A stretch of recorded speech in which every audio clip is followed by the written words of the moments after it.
وسلام علی عباده الذین اصطفى اما بعد قال اللہ تبارک وتعالی اعوذ باللہ من الشیطان الرجیم بسم اللہ الرحمن الرحیم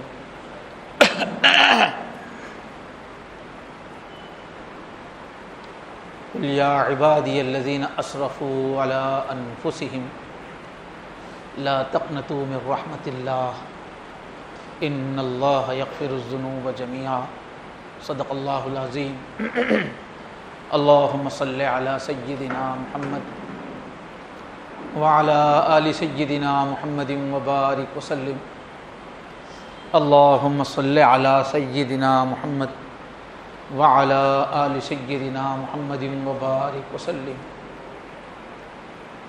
اللہم صل علی سیدنا محمد وعلی آل سیدنا محمد وبارک وسلم۔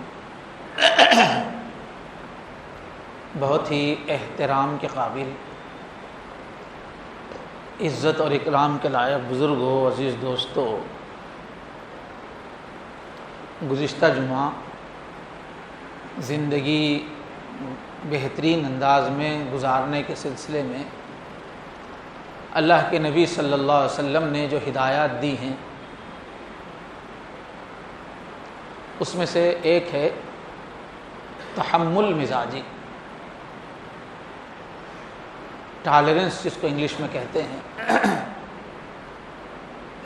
اس کا ایک بیان گزشتہ جمعہ ہوا، کچھ حصہ اس کا اہم حصہ رہ گیا ہے، تو وہ نوٹس جو مجھے عین وقت پہ ملے نہیں، اس لیے تھوڑی دیر ہو گئی، تو انشاءاللہ اگلے جمعہ میں اس کو بیان کیا جائے گا۔ اہم موضوع ہے تحمل کیسے پیدا کیا جائے، تحمل کی زندگی میں کتنی اہمیت ہے۔ اب ایک جو مستقل بندے کو فکر کرنا ہے ہر مسلمان کو،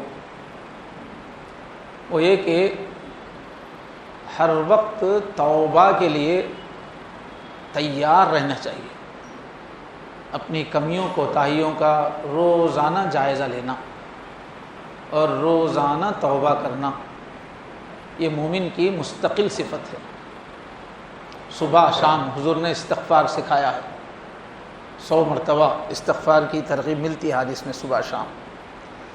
تو ایک مومن ہمیشہ اپنے اعمال پر نظر رکھتا ہے، اور جہاں کوئی گناہ ہو گیا یا زندگی میں کوئی گناہ گھس آیا یا کبھی حالات کے اثر سے، جذبات کے اثر سے کوئی بڑی غلطی ہو گئی، تو جب تک شرمندہ ہو کر، نادم ہو کر، توبہ کر کے وہ میل دھو نہ لے، اس وقت تک چین نہیں آنا چاہیے۔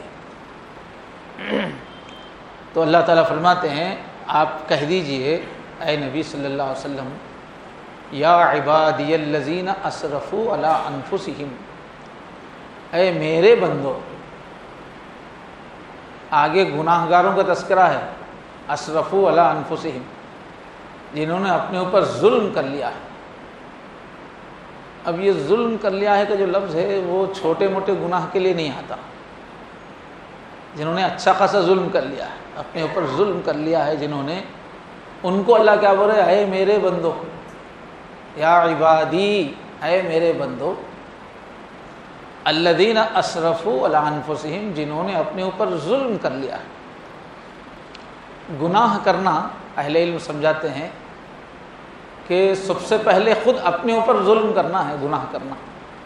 وہ تھوڑی دیر کے لیے ایسا لگتا ہے کہ اس میں مزہ آ رہا ہے، اس میں فلاں راحت مل رہی ہے، ایسا لگتا ہے تھوڑی دیر کے لیے، لیکن حقیقت میں جب بھی انسان گناہ کرتا ہے تو اپنے اوپر ظلم کرتا ہے۔ اب اس کے بہت پہلو ہے، سمجھائیں گے تو وہ 5-10 منٹ نکل جائیں گے، کس طرح گناہ کرنا اپنے اوپر ظلم ہے۔ تو میرے وہ بندو جنہوں نے اپنے اوپر ظلم کر ڈالا ہے، گناہ تو کر بیٹھے، عذاب کے مستحق ہو گئے، دنیا میں کسی بھی وقت آفت آ سکتی ہے، زہر آدمی کھا چکا، کھانے کے بعد احساس ہو رہا ہے کہ کیا کھا لیا میں نے، مگر زہر تو اپنا اثر دکھائے گا، تڑپ رہا ہے زہر کے انجام کو یاد کر کے۔ تو جو بندے تم نے ظلم کر لیا ہے، لا تقنطوا من رحمت اللہ، اللہ کی رحمت سے، اللہ کے پیار سے مایوس مت ہو جاؤ کر۔ اللہ تعالیٰ کہہ رہے ہیں ظالموں سے، اللہ کی رحمت سے مایوس مت ہو جاؤ۔ گناہ ہو گیا ہے تو مایوسی اس کا علاج نہیں ہے۔ ان اللہ یغفر الذنوب جميعا، بے شک اللہ تو سارے کے سارے گناہ معاف کر دیتے ہیں، وہ بہت معاف کرنے والے ہیں، بہت پیار کرنے والے ہیں فرمایا۔ تو امید دلا رہے ہیں اور بندوں سے کہہ رہے ہیں گناہ ہو گیا تو پلٹ کے آؤ، وحشت زدہ ہو کے دور مت بھاگو، مایوس ہو کے کہ ہم تو اللہ کی پسند والی زندگی گزار ہی نہیں سکتے، ہم تو پاپی ہیں، ہم تو بد عادت ہیں، ہم تو سنور ہی نہیں سکتے، اور یہ لت تو مجھ سے چھوٹ ہی نہیں سکتے، اور اتنی بار کی ہے، بار بار توبہ توڑی ہے، تو اب میں کیسے توبہ کروں پھر؟ تو اللہ کہہ رہے ہیں نہیں، ایسا مت سوچو، میری رحمت سے مایوس نہیں ہونا، میری رحمت بہت بڑی ہے۔ ایک حدیث شریف میں ہے، اللہ فرماتے ہیں میرے بندے تم نے گناہ کر کر کے پوری زمین کو اپنے گناہوں سے بھر دیا، اور گناہ کر کر کے زمین سے آسمان تک کے خلا کو تم نے گناہ سے بھر دیا، تب بھی جس دن تم پلٹ کے میرے پاس آؤ گے اپنے کو بدلنے کی نیت سے، میں پورے کے پورے گناہ پل بھر میں معاف کروں گا، اور ذرا پرواہ نہیں کروں گا کہ کتنا بڑا پاپی ہے۔ یہ اللہ کا اعلان۔ گناہ کتنے ہو گئے اس سے مطلب نہیں، تم لوٹنے کو تیار ہے کیا اس سے مطلب ہے۔ تم اگر پلٹ کے آ گئے، تمہارا اب ارادہ ہو گیا کہ نہیں اچھی زندگی گزاریں گے، تو پھر میں یہ نہیں دیکھوں گا کہ کتنے زیادہ گناہ ہوئے، یہ میں نہیں دیکھوں، اور پورے کے پورے معاف کروں گا، اور مجھے کچھ بھی پرواہ نہیں ہوگی۔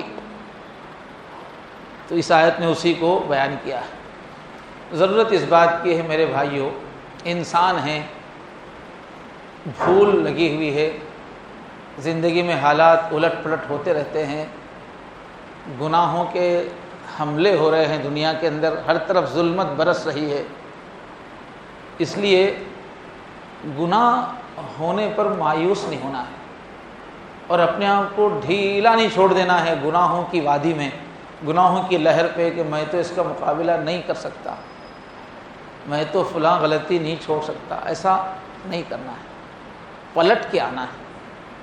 گناہ ہوگا، ہم فرشتے تھوڑی ہیں، گناہ ہوگا۔ جس اللہ نے ہم کو گناہ کمزوری دی ہے، اسی اللہ نے معافی کا بھی ساتھ ساتھ اعلان کیا ہوا۔ گناہ ہوا تو پلٹ کے آ جاؤ، جب بھی پلٹو گے مجھے تم کریم پاؤ گے۔ تو ہماری پالیسی جو ہونی چاہیے میرے بھائیوں، میری اور آپ کی، اگر کچھ گناہ ہو رہے ہیں یا کوئی گناہ بار بار ہو رہا ہے تو اللہ سے مایوس ہو کے اس گناہ سے مستقل جائنٹ ہو جانا ہماری پالیسی نہیں ہونی چاہیے، ہماری پالیسی پلٹنے کی ہونی چاہیے، اللہ کی رحمت کی امید میں، اور بچانے والے اللہ ہی ہیں، میں کیا بچ پاؤں گا؟ گناہ سے بچنے کی طاقت میرے اندر کہاں ہے؟ بچانے والے بھی اللہ ہے۔ بس جو چیز میرے رب کو ناپسند ہے وہ میں چھوڑوں گا، میں اس سے دل میں دوستی نہیں رکھوں گا، میں اس سے پیار نہیں کروں گا، میں اس غلطی کے بارے میں لاجک بنا بنا کے اپنی طرف سے دلیلیں دے دے کے اپنے آپ کو تھپکیاں نہیں دوں گا۔ جو چیز شریعت میں، اللہ کے دین میں غلط ہے، غلط ہے، چاہے میرا دل مانے نہ مانے، چاہے میری عقل مانے نہ مانے، چاہے زمانہ اس کے بارے میں کچھ بھی رائے قائم کرے، جب اللہ کہہ رہے ہیں کہ فلاں چیز غلط ہے تو بس غلط ہے۔ اور اللہ سے یہ دعا کرتے رہنا چاہیے، اللہ اے اللہ حق کو میرے سامنے حق بنا کے ثابت رکھیے، اور حق کی طرف بڑھنے کی توفیق دیجیے۔ اللہم ارنا الحق حقا، اے اللہ جو چیز صحیح ہے، حق ہے، اس کو صحیح بتائیے، وارزقنا اتباعہ، اور جو حق ہے، سچ ہے، صحیح بات ہے، اس کے پیچھے چلنے کی توفیق دیجیے۔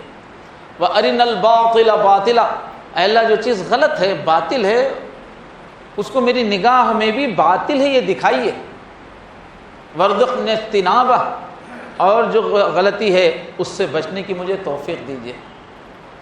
اکثر ایسا ہوتا ہے کہ جب کوئی گناہ آدمی بار بار کرنے لگتا ہے تو پھر وہ گناہ آدمی کو برا نہیں لگتا، پھر اس کی تائید میں بہت سارے بہانے دل میں آ جاتے ہیں، بھائی یہ مجبوری ہے، یہ زمانے کی مجبوری ہے، یہ حالات کی مجبوری ہے، میری یہ مجبوری ہے، کہاں اس سے بچا جا سکتا ہے۔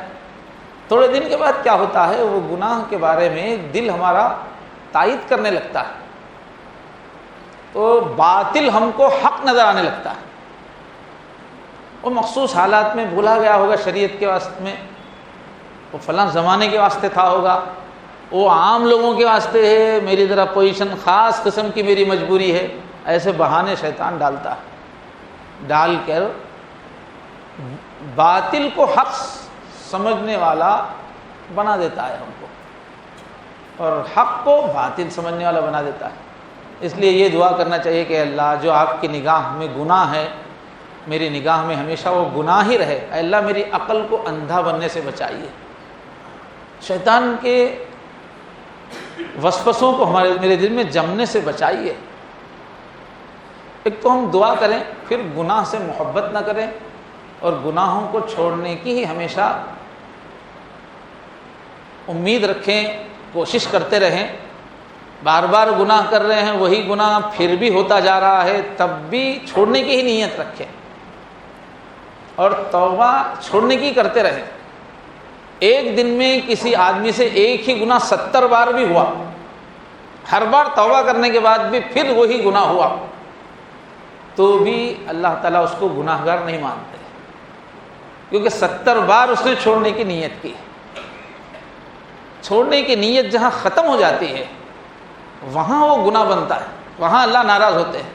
چھوڑنے کا پختہ ارادہ ہے، بار بار جلدی آدمی توبہ کر رہا ہے، تو پھر وہ گناہ اس کے دل پہ قابض نہیں ہوتا، اور اللہ کی رحمت بھی متوجہ رہتی ہے۔ تو توبہ شیطان کے مقابلے میں بہت بڑا ہتھیار ہے ہمارے پاس۔ اس کو بڑا ناز ہے کہ میں انسان کو بہت بیوقوف بنا سکتا ہوں، اس کو بہکا بہکا کے گناہ کرا سکتا ہوں، اس کو اپنی ہوشیاری پہ بہت ناز ہے۔ تو اللہ نے ہم کو اس کے مقابلے میں ہتھیار کیا دیا ہے۔ جب بھی شیطان جذبے میں لا کے غلطی کرا دے، احساس ہوتے ہی تم توبہ کرو، تم 70 بار بھی گناہ کر کے توبہ کرو، 70 بار معاف کر دوں گا۔ تو پلٹنا ہمارا ہتھیار ہے، توبہ کرنا ہمارا ہتھیار ہے۔ گناہ سے محبت کسی حال میں نہیں کرنا ہے، گناہ کی تائید کسی حال میں نہیں کرنا ہے، گناہ سے ہمیشہ دل میں ناراضگی ہی رکھنا ہے، چاہے ہم سے 1000 بار ہو رہا، جو غلط ہے غلط ہے، چاہے ہم اس کو کتنی بار کریں۔ یہ کیا ہے؟ گناہ سے نفرت ایمان کا تقاضا ہے۔ اصل جب بھی کسی کے دل میں ایمان تازہ ہوتا ہے، اللہ تعالیٰ کتنے بڑے ہیں، اللہ میرے کتنے بڑے محسن ہیں، میری زندگی کی ایک ایک نعمت سب میرے اللہ کی ہے، میرا ہر کام اللہ اپنا رہے ہیں، اور میرے اللہ بہت پاکیزہ ہیں، میرے اللہ جو بھی حکم دیتے ہیں عدل کا، انصاف کا دیتے ہیں۔ یہ جب جس کے دل میں ایمان ہے، وہ بندہ اللہ کی روکی ہوئی چیز کو، گناہ کو صحیح نہیں سمجھ سکتا، اس پہ مطمئن نہیں ہو سکتا، وہ بے چین رہتا ہے۔ جب بھی ایمان تازہ رہے گا، اللہ کا دھیان رہے گا، اب پھر گناہ ہو گیا ہے تو آدمی بے چین ہو جائے گا، اور گناہ سے اس کو کبھی محبت نہیں ہوگی، نفرت ہوگی۔ جیسے فرمایا وَلَٰكِنَّ اللَّهَ حَبَّبَ إِلَيْكُمُ الْإِيمَانَ، اللہ نے ایمان کو تمہاری نگاہوں میں محبوب بنا دیا۔ تم کو اللہ سے پیار ہے، تم کو آخرت سے پیار ہے، تم کو سچائی سے پیار ہے، یہ ایمانی تمہاری کیفیت ہے۔ وَزَيَّنَهُ فِي قُلُوبِكُمْ، اور ایمان کو تمہارے دلوں میں اللہ نے خوبصورت بنا دیا۔ ایمان والے کو ایمان ہی خوبصورت نظر آتا ہے، دینداری ہی خوبصورت نظر آتی ہے، اللہ کے احکام ہی خوبصورت نظر آتے ہیں۔ ایمان ایک اس کے دل کی خوبصورتی بن جاتا ہے، ڈیکوریشن بن جاتا ہے۔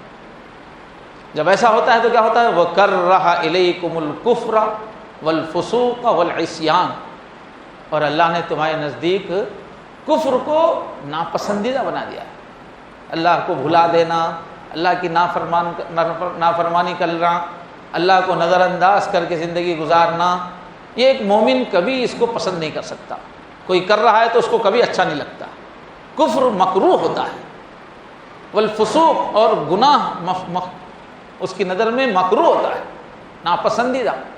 فسوق بڑے گناہ کو کہتے ہیں، والعصیان اور نافرمانی اس کی نظر میں اللہ نے مکروہ کر، وَكَرَّهَ إِلَيْكُمُ الْكُفْرَ وَالْفُسُوقَ وَالْعِصْيَانَ، اللہ نے کفر کو، فسق کو اور عصیان کو مکروہ کر دیا ہے، نفرت کی چیز بنا دیا ہے۔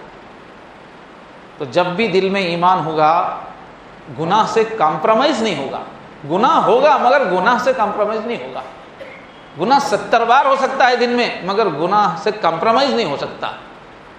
گناہ پہ مطمئن نہیں ہو سکتا ایمان والا، بے چین ہو جائے گا وہ۔ حضور نے مثال دی کہ جو منافق ہوتا ہے، منافق کس کو بولتے ہیں؟ جو بظاہر تو مسلمانوں کی جماعت میں ہے لیکن ایمان اس کے دل میں نہیں اترا ہوا ہے، وہ اللہ کا یقین، وہ آخرت کا یقین، وہ سچائی کا یقین اس کے دل میں نہیں اترا ہوا۔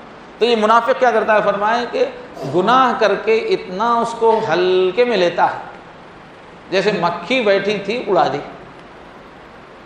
آج کل تو ماشاءاللہ صاف ستھرا ماحول ہے، مکھیوں کا اتنا تجربہ نہیں ہوتا ہے، لیکن بہت سارے علاقوں میں بعض موسموں میں مکھیاں اتنی آتی ہیں، بیٹھتی ہیں، اڑ جاتی ہیں کہ ایک ایک مکھی کب بیٹھی کب اڑی اس کا آدمی دھیان نہیں رکھتا۔ وہ آتی رہتی ہے، آدمی کام کرتا رہتا ہے، اڑاتا رہتا ہے، کوئی پرابلم نہیں ہے۔ کئی مرتبہ مکھیاں آتی ہیں چلی جاتی ہیں، ارے مکھی آئی بیٹھ گئی، یہ کیا تو بھی ہو گیا، ایسا نہیں سمجھتا آدمی جیسے سانپ گھر میں نکل گیا تو پریشان ہوتا ہے، ایسا نہیں ہوتا مکھی آنے میں۔ تو منافق بھی گناہ کر کے ایسا سمجھتا تھا مکھی بیٹھی تھی اڑ گئی، وہ کون سی بڑی بات ہے، دل پہ نہیں لیتا، غمگین نہیں ہوتا۔ اور کسی مومن سے اگر گناہ ہو جائے تو وہ ایسا محسوس کرتا ہے کہ کوئی پہاڑ میرے سر پہ رکھ دیا گیا ہے اور میں دبا جا رہا ہوں، اتنی بے چینی ہوتی ہے اس کو۔ جب تک توبہ نہ کر لے، جب تک اللہ کو راضی نہ کر لے، وہ ایسا لگتا ہے مجھے پریس کیا جا رہا ہے، مجھے کچلا جا رہا ہے، اتنی بے چینی ہوتی ہے مومن کے اندر۔ فرمایا اسی کو کہا حساس دلوں کی لغزش میں پوشیدہ قیامت ہوتی ہے۔ دل اگر حساس ہے، لغزش ہو گئی تو قیامت گزر جاتی ہے آدمی پہ، یہ کیا ہو گیا مجھ سے، یہ کیسی حرکت ہو گئی مجھ سے، میرے اللہ دیکھ رہے تھے اور میں کیا کر رہا تھا، میں ایک مومن ہوں میں کیا کر رہا تھا، میں ایک دیندار ماحول کا آدمی ہوں میں کیا کر رہا تھا، وہ تڑپنے لگتا ہے، قیامت آ جاتی ہے اس پہ۔ حساس دلوں کی لغزش پوشیدہ قیامت ہوتی ہے، ایک بار خطا ہو جاتی ہے 100 بار ندامت ہوتی ہے۔ جب دل حساس ہوتا ہے تو یہ ہوتا ہے۔ حضور نے فرمایا کہ اصل تو حیا ہے، دل کی حساسیت ہے۔ اذا انت لم تستحی فاصنع ما شئت، اگر یہ حساسیت ختم ہو گئی، میں ایک مومن ہوں، مجھے گناہ نہیں کرنا چاہیے، اس کا احساس ختم ہو گیا، تو پھر فاصنع ما شئت، جو چاہے کرو۔ اب کون سی چیز روکے گی؟ اندر سے حیا ہی نکل گئی، گناہ کا احساس ہی نکل گیا۔ مومن کو کیسا رہنا چاہیے، آخرت میں جواب دینا ہے، اس کا یقین والا جو ہے اس کو کیسا رہنا ہے، یہ سب احساس ہی ختم ہو گیا۔ بس انجوائے کرو، مزے اڑاؤ، من مانی کرو، مستی کرو، موج کرو، خوب دنیا کو لوٹے، یہی اگر ذہن بن گیا ہے تو پھر کوئی بھی گناہ کر سکتا ہے۔ لیکن مومن ہے تو ہل جاتا ہے گناہ ہونے پر۔ ادھر شیطان کا اصول کیا ہے؟ شیطان کے بارے میں وہ گناہ کو آگے حسین بنا کے پیش کرتا ہے کہ یہ تو اس زمانے کی بہت ضروری چیز ہے، یہ تو آج کا فیشن ہے، یہ تو بہت اٹریکٹیو چیز ہے۔ تو گناہ کو بھی وہ دلیلوں سے اچھا بنا کے پیش کرتا ہے اور ہلکا کر دیتا ہے کہ یہ اتنی کیا بڑی بات ہے، یہ تو ہوتا ہی اس زمانے میں، کون نہیں کر رہا وہ، یہ غلطی ہے، مانا غلطی ہے مگر کون بچا ہوا ہے؟ ارے ماحول ہی ایسا بنا ہوا ہے کہ سبھی کر رہے ہیں، میں ایک کر رہا ہوں تو کیا ہے؟ اس طرح شیطان ذہن میں ڈالتا ہے، معمولی بات ہے، عام بات ہے، یہ زمانے میں بچ سکتے کیا اس سے؟ قرآن میں ہے، حدیث میں ہے، منع کیا گیا ہے، ہمارا نیچر بھی بولتا ہے منع کیا جاتا، نہیں کرنا چاہیے، مگر آج کے زمانے میں یہ چیز ہم کرے بغیر رہ سکتے کیا؟ یہ شیطان دل میں ڈالتا ہے۔ لیکن صحابہ کرام کا جملہ ہوتا تھا کہ نہیں، کوئی غلطی چھوٹی نہیں ہے، چھوٹی سمجھ کے کوئی غلطی کرنا، گناہ کرنا، یہ مومن کو بالکل راس نہیں آتا، زیب نہیں دیتا۔ جس کے دل میں اللہ کی عظمت ہے اس کی نظر میں کوئی گناہ چھوٹی چیز نہیں ہے، ہر گناہ اللہ کی نافرمانی ہے، چھوٹی ہو یا بڑی ہو، نافرمانی ہے ہر گناہ۔ اس لیے صحابہ بولتے تھے لا صغیرۃ مع الاصرار، اگر کوئی غلطی بار بار کر رہا ہے آدمی تو اب وہ چھوٹی نہیں ہے، اس کو چھوٹی نہیں بول سکتے۔ بار بار کوئی گناہ کر رہا ہے اب اس کو چھوٹا گناہ نہیں بولتے، کتنا بھی چھوٹا ہونے دو اب وہ چھوٹا نہیں۔ لا صغیرۃ مع الاصرار، بار بار کر رہا ہے تو اب وہ چھوٹا گناہ نہیں۔ ولا کبیرۃ مع الاستغفار، اور جب آدمی غلطی ہوتی احساس کر کے معافی مانگ رہا ہے، معافی مانگ رہا ہے تو کتنا بڑا گناہ بھی گناہ نہیں ہے بولتے۔ معافی مانگ رہے ہو، تڑپ رہے ہو، چھوڑنے کی نیت ہے تو پہاڑوں جیسا گناہ بھی کچھ نہیں ہے اللہ کے سامنے، لیکن معافی نہیں مانگ رہا آدمی، بار بار کرتے جا رہا ہے تو پھر وہ چھوٹا گناہ نہیں ہے، وہ بہت بڑا گناہ ہے پھر وہ۔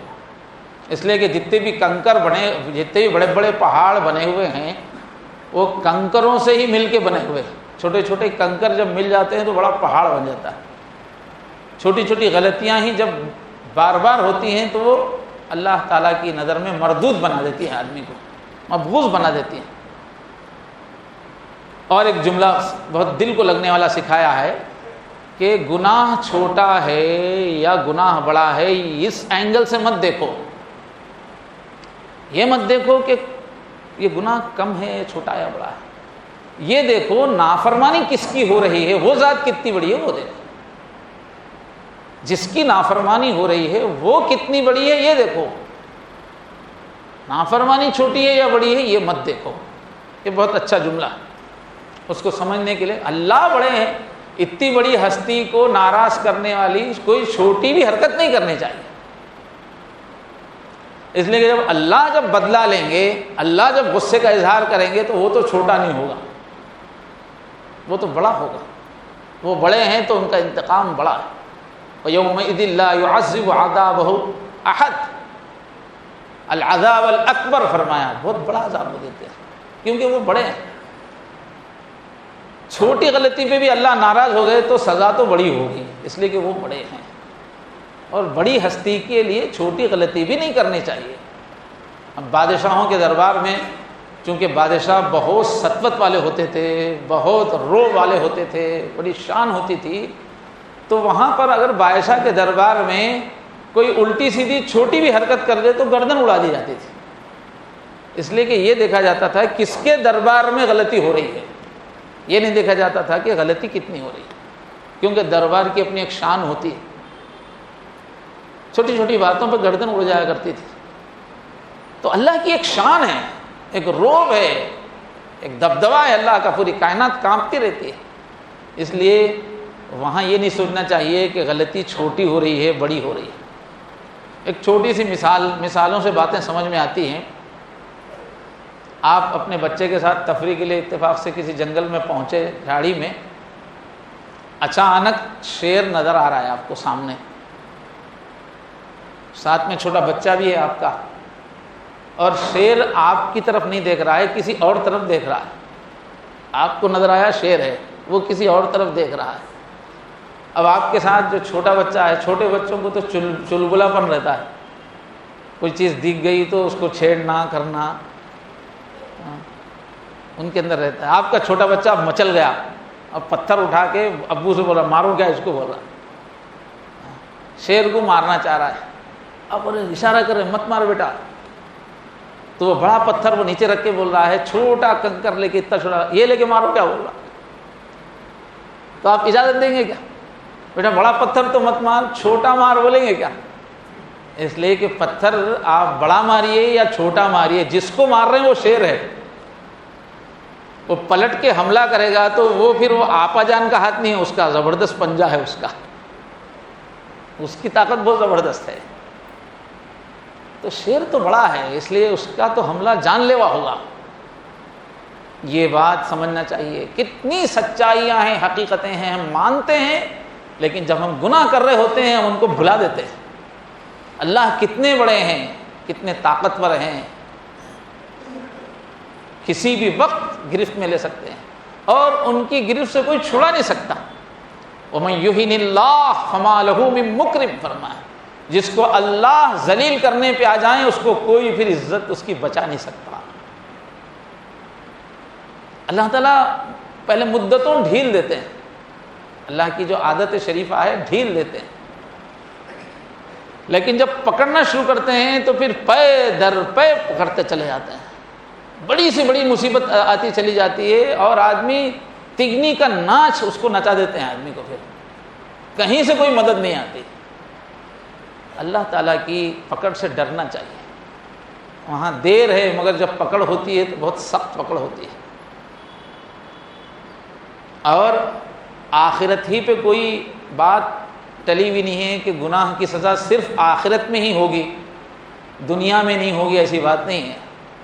آخرت میں تو اصلی سزا ہوگی، لیکن کئی مرتبہ دنیا میں بھی سزا ہوتی ہے، البتہ بعض وقت گناہ ہونے کے 20-20 سال کے بعد ہوتی ہے۔ 20-20 سال تک آدمی سمجھتا ہے ارے میں فلاں کو ڈبا دیا تھا، فلاں اس وقت ایسا کیا تھا، میں گستاخی کیا تھا، ماشاءاللہ اچھا ترقی پہ ترقی ہو رہی، کہیں پکڑ نہیں ہو رہی۔ 20 سال بعد پکڑ ہوتی ہے، جب جسم کی قوتیں کمزور ہو جاتی ہیں، جب ولولے کم ہو جاتے ہیں، جب پورے چاہنے والے سو جاتے ہیں، جب پکڑ ہوتی ہے۔ کئی مرتبہ بڑھاپے میں پکڑ ہوتی ہے، جب آدمی کے اندر سہارنے کی طاقت نہیں ہوتی۔ تو یہ مت سمجھو کہ اب پکڑ نہیں ہوئی تو کبھی پکڑ نہیں ہوگی، آخری گڑے میں پوری طرح اتار دینے کے بعد پھر پکڑتے ہیں اللہ تعالیٰ، گلے تک دھنسا دینے کے بعد پھر پکڑتے ہیں۔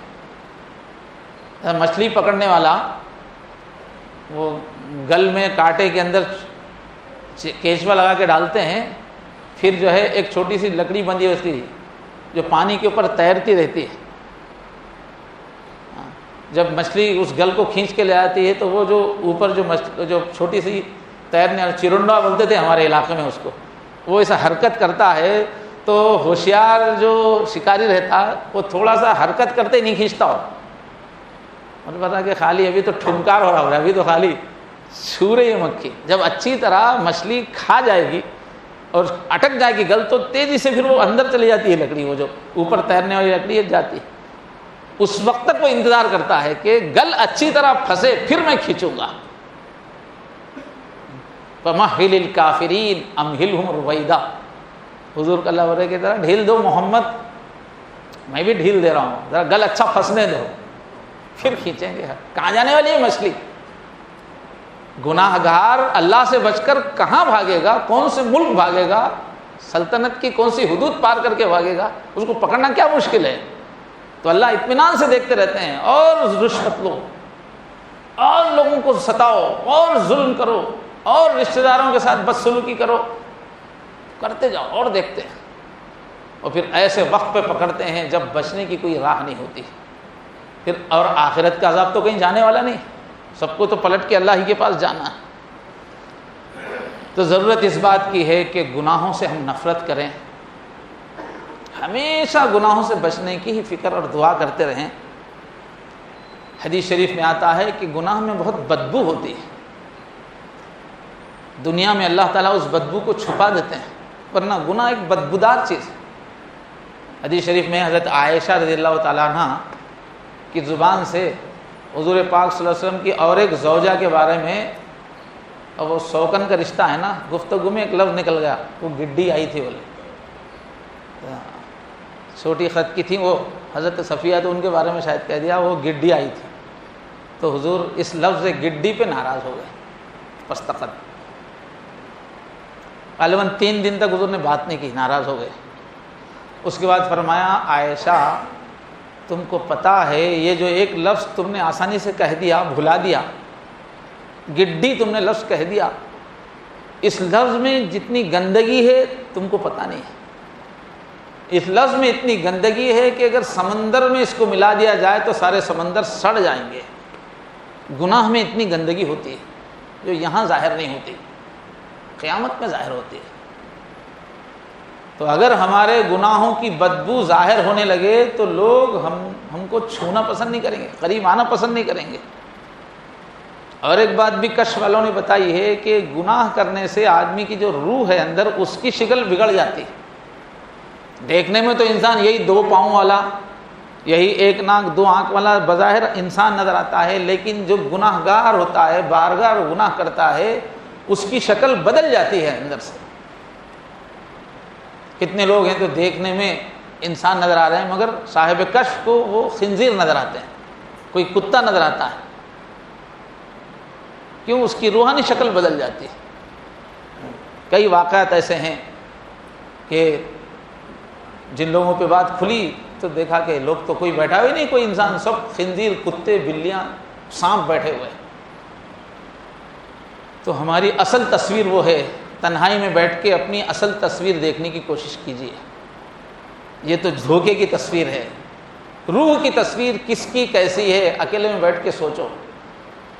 اگر بہت زیادہ غصے والے ہیں اور بہت زیادہ انتقامی مزاج والے ہیں تو آپ کی اندر شکل کتے کی بن جاتی ہے، روح آپ کی کتے کی شکل اختیار کر لیتی ہے۔ اب بہت زیادہ حریص ہیں، ہمیشہ خواہشات کے پیچھے بھاگتے رہتے ہیں، یہ کھائیں گے، وہ کھائیں گے، وہ پہنیں گے، خواہشات کے دیوانے ہیں، تو آپ کی روح سور کی شکل اختیار کر لیتی ہے۔ تو آپ تنہائی میں بیٹھ کے سوچئے، اپنی اصل صورت دیکھیے، آپ سور ہیں، آپ کتے ہیں، آپ درندے ہیں، آپ سانپ ہیں، دیکھیے۔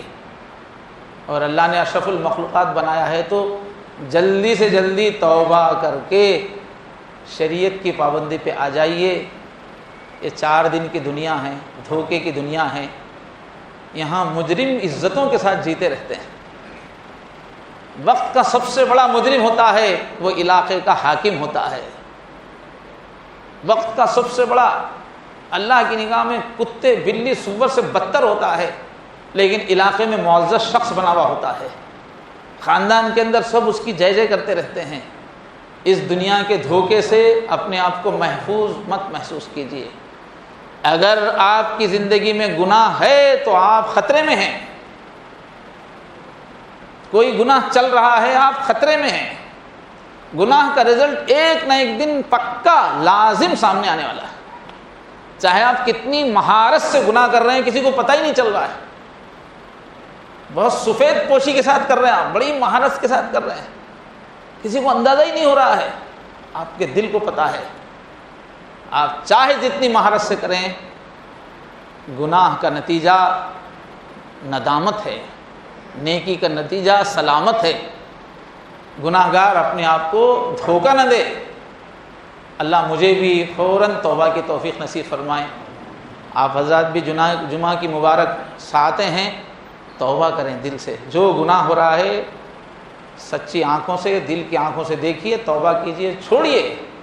اللہ کے پاس جانا ہے، ایک ایک ذرے کا حساب دینا ہے، اور وہاں کا عذاب بہت بڑا ہے، بہت سخت ہے۔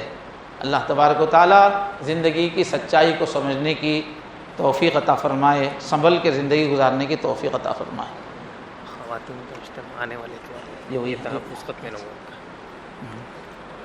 اس سے پہلے بتایا گیا کئی بار کہ ماشاءاللہ ہم جمعہ میں اور مختلف اجتماعات میں دین کی باتیں مرد حضرات کافی سنتے رہتے ہیں، مگر جب تک ہماری گھر کی عورتیں اور خاص طور پہ اسکول کالج میں پڑھنے والی لڑکیاں ان کو دین کی باتیں سننے کو نہیں ملیں گی، اس وقت تک ہماری زندگی، ہمارے گھرانے محفوظ نہیں رہ سکتے۔ اس لیے یہاں پر اس مسجد میں 15 دن میں ایک مرتبہ اجتماع ہو رہا ہے۔ اب تک وہ منگل کو ہو رہا تھا، خواتین کے مشورے سے اب سے وہ اتوار کو ہوگا۔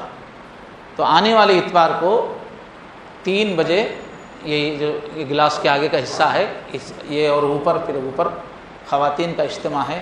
آپ حضرات زیادہ سے زیادہ اپنی خواتین کو، خاص طور پہ اسکول کی کالج کی لڑکیوں کو بھیجنے کی کوشش کریں۔ 3 بجے اتوار کے دن۔ اور ایک جو ہے دفتر مجلس تحفظ ختم نبوت کی طرف سے اعلان ہے کہ یہ ادارہ جو ہے ہمہ جہتی ادارہ ہے، مختلف دینی، ملی، سماجی، رفاہی خدمات انجام دیتا ہے۔ سینکڑوں مکاتب اس کے تحت چل رہے ہیں۔ خواتین کو بھی ہنرمند بنانے کے لیے ٹیلرنگ سینٹر وغیرہ چلائے جا رہے ہیں، اور مسلمانوں کے گھریلو اختلافات، طلاق، خلا، وراثت کے مسائل حل کے لیے بھی محکمہ شریعہ کا کونسلنگ سینٹر قائم ہے، اور غریبوں، ضرورت مندوں کی بھی مدد کی جاتی ہے۔ مسلمانوں کے عقائد کی حفاظت کے لیے ختم نبوت کے پروگرامز مختلف ہوتے ہیں۔ گمراہ ہونے والے مسلمانوں کو سمجھا کر صحیح عقائد کی تعلیم دی جاتی ہے. تو یہ بہت ساری سرگرمیاں ہیں.